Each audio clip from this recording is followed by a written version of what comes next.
ஓம் சரவண பவ. Aarthi சுரலட்சுமி YouTube channel நண்பர்கள் அனைவருக்கும் அன்பான வணக்கங்கள். இந்த பதிவு மார்கழி மாதம் நடைபெறவிருக்கும் பொதுவான பலன்களை ராசி பலனாக காணவிருக்கிறோம். வரலாக திருச்செந்தூரில் வீற்றிருக்கும் முருகப்பெருமானின் பொற்பாத கமலங்களை பணிந்து 12 ராசிக்கும் இந்த மார்கழி மாதம் எப்படி நம்ம திட்டமிடுதல் செய்து சிறப்பாக கடந்து வரலாம் என்பதை பார்க்கலாம். மேஷத்தில் குரு பகவான், கன்னியில் கேது, துலாமில் புதன் சுக்கிரன், விருச்சகத்தில் செவ்வாய் பகவான், தனுசில் சூரிய பகவான், சந்திரன் மகரத்தில், சனி கும்பத்தில் ஆட்சி நிலையில், மீனத்தில் ராகு பகவான். இந்த மாதம் 15ஆம் தேதி குரு வக்ர நிவர்த்தி அடைகிறார். புதன் இந்த மாதம் 12ஆம் தேதி விருச்சகத்திற்கு செல்வார். அவரே இந்த மாதம் 17ஆம் தேதி வக்ர நிவர்த்தி அடைகிறார். அவரே இந்த மாதம் 22ஆம் தேதி தனுசுக்கு செல்கிறார். சுக்கிரன் இந்த மாதம் 9ஆம் தேதி நமக்கு விருச்சகத்திற்கு செல்வார். 11ஆம் தேதி செவ்வாய் நமக்கு தனுசிற்கு செல்கிறார். இந்த கோள்களின் கோச்சார நகர்வால் 12 ராசிகளும் சந்திக்கக்கூடிய பலன்களை துல்லிய பலனாக 12 பதிவுகளாக தனித்தனி பதிவுகளாக காணவிருக்கிறோம். இந்த மாதம் என்ன மாதிரியான இறை வழிபாடுகள் செய்யணும், நம்ம என்ன மாதிரியான சாத்வீக பரிகாரங்கள் செய்யணும், இதையெல்லாம் பின்பற்றுவதுடன் இந்த மார்கழி மாதம் என்ன செய்யலாம் செய்யக்கூடாது என்பதை பற்றியும் நம்ம சிறப்பாக அறிந்து கொள்ளலாம். அனைவருக்கும் ஒரு சந்தேகம் இருக்கும், இந்த மார்கழி மாதம் எந்த சுப நிகழ்வும் செய்யக்கூடாதா அப்படின்னு சொல்லிட்டு. சுப நிகழ்வுகளுக்கான ஏற்பாடுகளை தாராளமாக செய்து கொள்ளலாம். முகூர்த்தமோ நம்ம கிரகப்பிரவேசம் மட்டும்தான் மார்கழியில் செய்யக்கூடாது. மற்றபடி கல்யாணத்துக்கு பெண் பார்க்குறது, அதே போல் ஜாதகம் பொருத்தம் பார்க்குறது, பெண் வீட்டாரும் அதே போல் மாப்பிள்ளை வீட்டாரும் கலந்து பேசிக்கொள்வது, ஒரு இடம் வாங்குறோன்னா அதுக்கு போய் பார்க்குறது, ஒரு டோக்கன் அட்வான்ஸ் கொடுக்கறது போன்ற விஷயங்களை தாராளமாக செய்து கொள்ளலாம். அதற்காக தான் மார்கழி மாதத்திலே சுப முகூர்த்த நாட்கள்லாம் ஒரு சில நாட்கள் கொடுத்துருப்பாங்க. சீமந்தம் பண்ணுவது, பிள்ளைகளுக்கு காது குத்து வைப்பது, இதெல்லாம் தாராளமாக செய்யலாம்.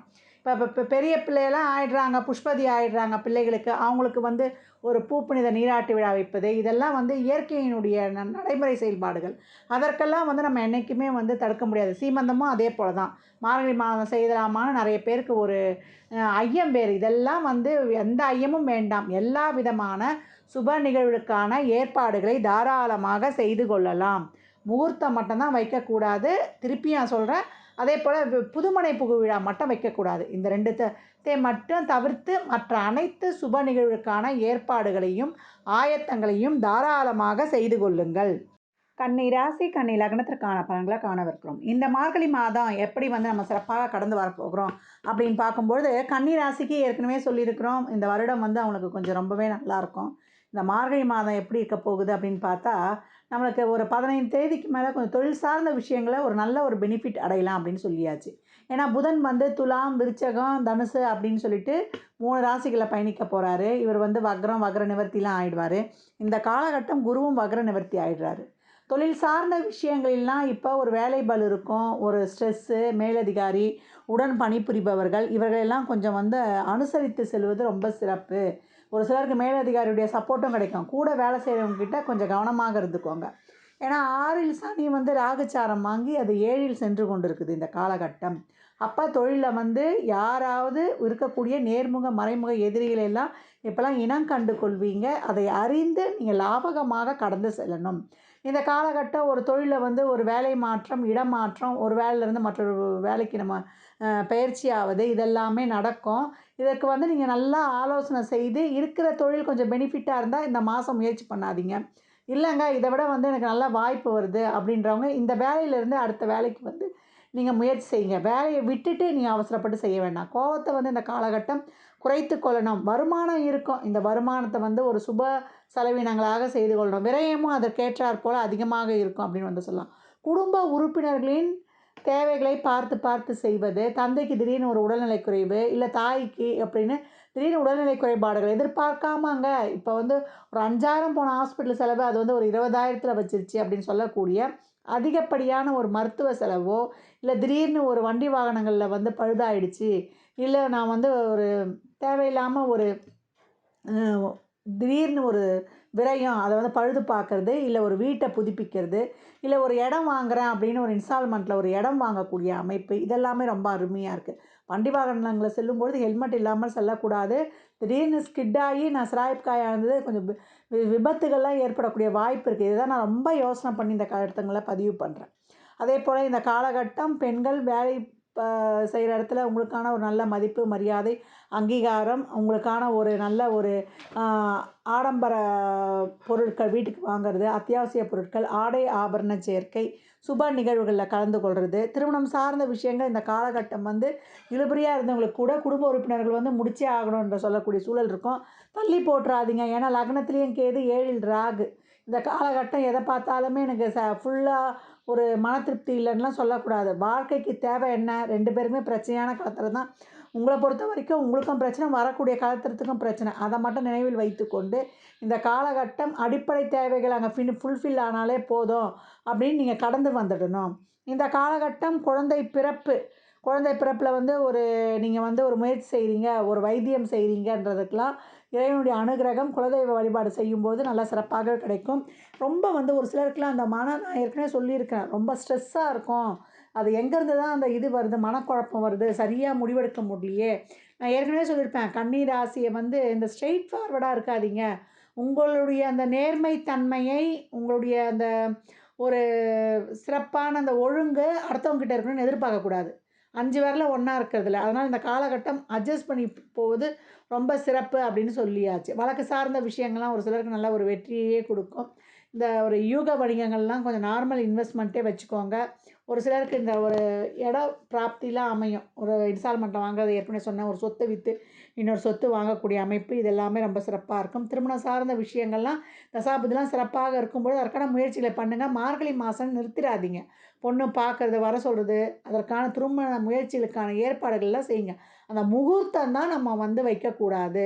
இந்த பால் காய்ச்சி, மற்றபடி இடம் வாங்க கொள்ள பார்க்குறது, பத்திரம் வில்லங்கம்லாம் சரி பார்க்குறது, இதெல்லாம் வந்து ரொம்ப சிறப்பாகவே இருக்கும். உடல்நலில் மட்டும் கொஞ்சம் கூடுதல் கவனம் எடுத்துக்கோங்க. வயதானவங்களுக்கு இந்த கால் வலி தொந்தரவுனால இரவில் தூக்கலன்ற ஒரு அங்கலாய்ப்பு இருக்கும். படிக்கட்டில் ஏறும்போதெல்லாம் கவனமாக இருக்கணும். இந்த காலகட்டம் உணவு விஷயங்கள கவனமாக எடுத்துக்கோங்க. இந்த இயற்கை உணவுகளை நான் ஏற்கனவே சொல்லியிருப்பேன். நடைப்பயிற்சியிலும் இயற்கை உணவுகளையும் எடுத்துக்கொள்ளும்போது உங்கள் உடல் ஆரோக்கியம் சீராக இருக்கும் அப்படின்னு வந்து சொல்லலாம். ஞாபக மறதி இருக்கும். அதனால் மாணவர்கள் வந்து படிப்பில் இந்த காலகட்டம் கொஞ்சம் அதிகப்படியான ஒரு எஃபர்ட்டை போடுங்க. உங்களுக்கான ஒரு தொழிற்கல்வி, அதேபோல் அரசு துறை சம்மந்தப்பட்ட ஒரு எக்ஸாம்ஸ் எழுதுறது, வெளிநாட்டு கல்வி இதற்கான முயற்சிகள்லாம் உங்களுக்கு கை கொடுக்கும் அப்படின்னு சொல்லியாச்சு. ஒரு சிலருக்கு சகோதர சகோதரிகளால் ஒரு மேன்மை, ஒரு நன்மை, ஒரு லாபம் கிடைக்கிறது இதெல்லாமே ரொம்ப சிறப்பாக இருக்கும். தன வருவாய் உண்டுன்னு சொல்லியாச்சு. எப்படியாவது பணம் வரும். இதை ரொம்ப விரயமாக்காம, ஒரு திடீர்னு செலவாக்காம அதை வந்து ஒரு சுபவிரயமாக மாற்றிக்கொள்ளுங்க. நிறைய தான தர்மம் பண்ணுங்க. நம்ம சந்தோஷமா செலவு செய்கிறோமா, இல்லை கஷ்டமாக செலவு செய்கிறோமான்றது தான் இங்கே முக்கியம். அப்போ சனி அங்கே 6ஆம் இடத்துல ராகு சாரத்தில் செல்லும்போது என்ன பண்ணோம், இந்த ஏழை எளியவருக்கு வறியவருக்குலாம் நிறைய அன்னதானம்லாம் பண்ணிட்டீங்கன்னா வேறு மாதிரி வர செலவெல்லாம் அங்கே மட்டுப்பட்டுடும். அதே போல் வாயில்லா ஜீவன்களுக்கெல்லாம் உதவி பண்ணும்போது ரொம்ப சிறப்பு. தொழிலில் நீங்கள் முயற்சி பண்ணுங்கள். வெளிநாட்டு வேலை வாய்ப்பு, அதில் இருந்த பாஸ்போர்ட் விசாவில் இருக்க சிக்கல்கள் நீங்கி இப்போ கிடைக்கப்பெறுவது, அங்கே ஒரு பிஆர் கிடைப்பது இதெல்லாமே ரொம்ப அருமையாகவே இருக்குது. என்ன அந்த குழப்பத்தை மட்டும் விட்டுடுங்க. தெரிஞ்ச செயலை செய்யுங்க. புதிதாக அதாவது 3வது நபரை வந்து என்றைக்குமே நம்ப வேண்டாம். உங்களுடைய குடும்ப விஷயங்களை வெளியில வந்து பர்சனல் விஷயங்களை அதிகப்படியாக ஷேர் செய்ய வேண்டாம். இதுதான் இங்கே சொல்லப்படுது. பணம் சார்ந்த விஷயங்கள் அதிகப்படியாக கடன் வாங்கிடாதீங்க. கடன் வாங்குற விஷயத்தில் கொஞ்சம் கவனம் தேவை. தசாபுத்திலாம் சிறப்பு இல்லைன்னா, கடன் வாங்குற விஷயத்தில் கூடுதல் கவனம் தேவை. ரொம்ப ஸ்ட்ரெஸ்ஸாக இருக்குது, மன அழுத்தம் எங்கேருந்து தான் வருதுன்னு சொல்ல முடியல அப்படின்றவங்களாம் அந்த வார்ம் வாட்டர் நிறைய குடிங்க.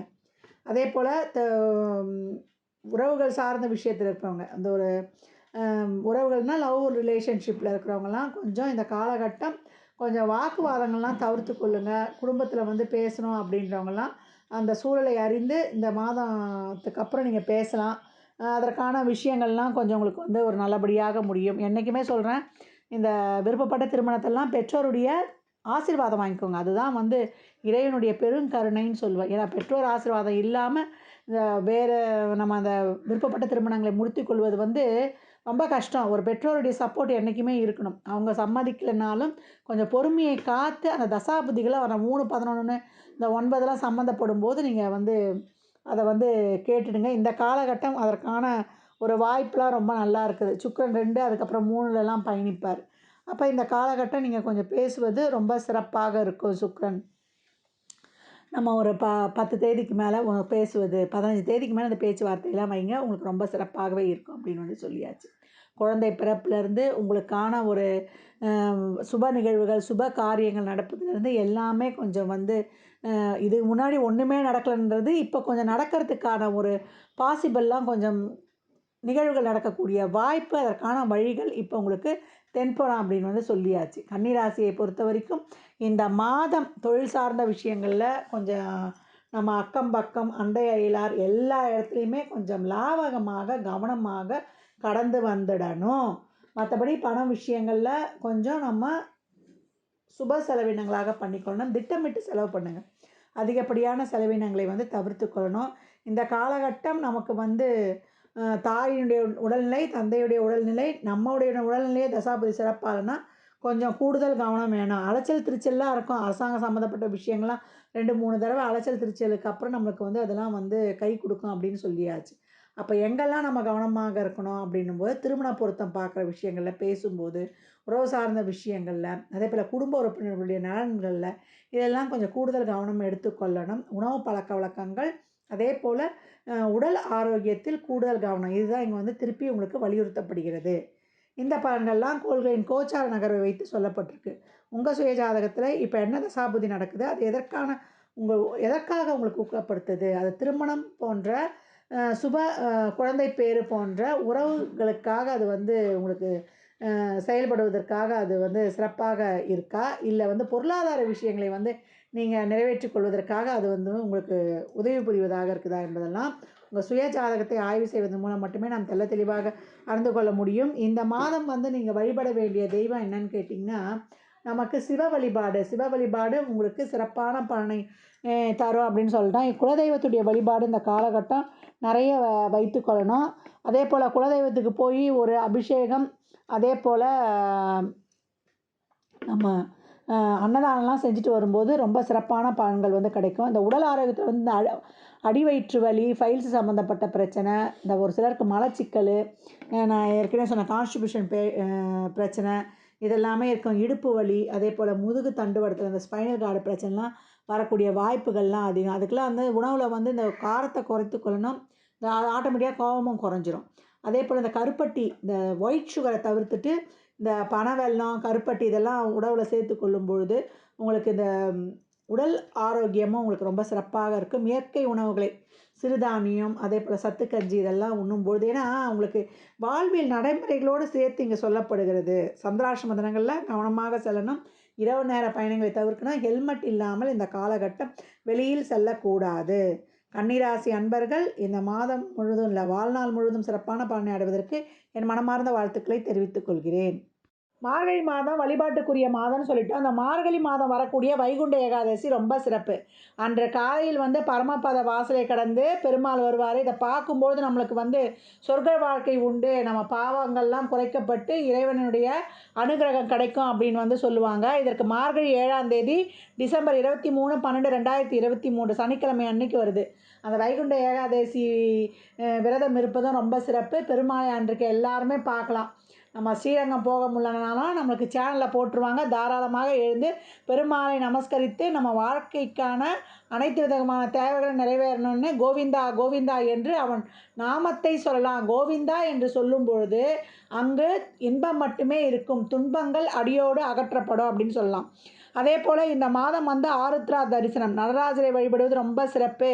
காலை தூக்கி ஆடுபவனே என்னை கை தூக்கி விடப்பா என்று சொல்லக்கூடிய ஆடல் அரசோனை வழிபடக்கூடிய நாள் என்னென்னு பார்த்தீங்கன்னா, மார்கழி 11 27/12/2023 டிசம்பர் 27ஆம் தேதி புதன்கிழமை அன்னைக்கு வருது. அன்றைய தினம் சிவனை வழிபடுவது ரொம்ப சிறப்பு. எல்லாத்துக்கும் நம்ம எல்லா இல்வாழ்க்கையில் இருக்கக்கூடிய பிரச்சனைகளிலிருந்தும் விடுபட்டு நம்ம இறைவனுடைய பாதார விந்தங்களை அடைவதற்கும், நம்ம வாழ்க்கையில் எட்டாத உயரத்திற்கு சென்று சிறப்பான வாழ்வை அடைவதற்கும், மற்றவர்கள் பார்த்து வியக்கக்கூடிய அளவுக்கு ஒரு சிறப்பான வாழ்வை அடைவதற்கும் ஈசன் நம்மளுக்கு துணை புரிவான் அப்படின்னு சொல்லலாம். அன்றைய தினம் திருவண்ணாமலை கிரிவலம் செல்வதும் ரொம்ப சிறப்பு. அதற்கப்புறம் வரக்கூடிய ஒரு சிறப்பான நிகழ்வு என்னென்னு கேட்டிங்கன்னா, ஆஞ்சநேயர் ஜெயந்தி. இந்த 7.5 சனி, அஷ்டம சனி, கண்டக சனி, அர்த்தாஷ்டம சனி, சனி எந்த இடத்துல இருந்தாலும் பிரச்சனை கொடுக்குறாருன்னு அப்படின்னு சனியை வெல்லக்கூடியதற்கு ஒரே தெய்வம் நம்ம ஆஞ்சநேயர் வழிபாடு தான். அதே போல் மன அழுத்தத்திலிருந்து நம்மளை விடுபட வைக்கும். மனித முகமல்லா தெய்வமானது நம்மளோட மன மகிழ்வை தரும் அப்படின்னு சொல்லலாம். அந்த ஆஞ்சநேயர் ஜெயந்தி வந்து நம்மளுக்கு மார்கழி 26 நம்மளுக்கு ஜனவரி 11/1/2024 வியாழக்கிழமை அன்னைக்கு வருது. அன்றைய தினம் ஆஞ்சநேயரை வழிபடுவது, அவருக்கு வெற்றிலை மாலை சாற்றுவது, அவருக்கு வெண்ணெய் காப்பு செய்வது, அவருக்கு வந்து வண்ண மலர்கள் அணிவிப்பது, இதெல்லாம் வந்து ரொம்ப சிறப்பாகவே இருக்கும். அவரை எளிமையான முறையில் எப்படி வேணாலும் பண்ணலாம். வடமாலை சாத்தலாம். ராகு கேது தோஷம் போகும் அப்படின்னு வந்து சொல்லியிருக்காங்க நம்ம முன்னோர்கள். எந்த அளவுக்கு வந்து ஆஞ்சநேயரை எளிமையாக வழிபடுறோமோ அந்த அளவுக்கு சிறப்பு. நெய் தீபம் ஏற்றலாம். சின்ன திருவடியே ஆஞ்சநேயர் தான். அன்றைய தினம் பெருமாள் ஆலயங்களுக்கு சென்று ஆஞ்சநேயர் வழிபாடு செய்யும்போது நம்ம மன உறுதி கிடைக்கும். ராம ராம ராம என்று நாம மந்திரங்கள் ஒலிக்கும் இடங்கள் எல்லாம் ஆஞ்சநேயர் வாசம் செய்வார் அப்படின்னு சொல்லியாச்சு. அப்போ எந்த அளவுக்கு நம்மளுக்கு வந்து மன உறுதியும் திண்மையும் எந்த இக்கட்டான சூழ்நிலையும் ஜெயித்து வரக்கூடிய தன்மையை கொடுத்துருவார். அதனால் அன்பர்கள் இந்த வழிபாடுகளெல்லாம் இயன்ற அளவு பின்பற்றுங்க. உங்கள் வாழ்வை வளமாக்கி கொள்ளுங்கள். ஜாதகம் பார்க்க விரும்பும் அன்பர்கள் இந்த எண்ணிற்கு ஒரு மெசேஜ் செய்யுங்க. தங்களுக்கான விவரங்கள் அளிக்கப்படும். அப்பாயின்மெண்ட் பெற்றுக்கொள்ளலாம். ஜாதகம் சிறந்த முறையில் கணித்து பார்த்து தரப்படும். வாஸ்துப்படி வீடு கட்ட பிளான்கள் போட்டு தரப்படும். வாஸ்து பார்த்து தரப்படும். நியூமராலஜி படி பிறந்த குழந்தைகளுக்கு பெயர் வைத்து கொள்ளலாம். உங்கள் தொழிற்சாலை நிறுவனங்களுக்கும் பெயர் வைத்து உங்கள் வாழ்வை வளமாக்கி கொள்ளலாம். சுபமுகூர்த்த நாட்கள் குறித்து தரப்படும். அவரவர் சேவைக்குண்டான கட்டணத்தை செலுத்தி சிறப்பான சேவைகளை பெற்று வாழ்வை வளமாக்கி கொள்ளுங்கள். மற்றும் ஒரு சிறப்பான பதிவில் சந்திக்கும் வரை தங்களிடமிருந்து விடைபெற்றுக் கொள்வது ஆதித்ய சொர்ணலக்ஷ்மி. மிக்க நன்றிகள். நற்பவி நற்செழி. வாழ்க வளமுடன், வாழ்க வளத்துடன், வாழ்க நிறைவுடன்.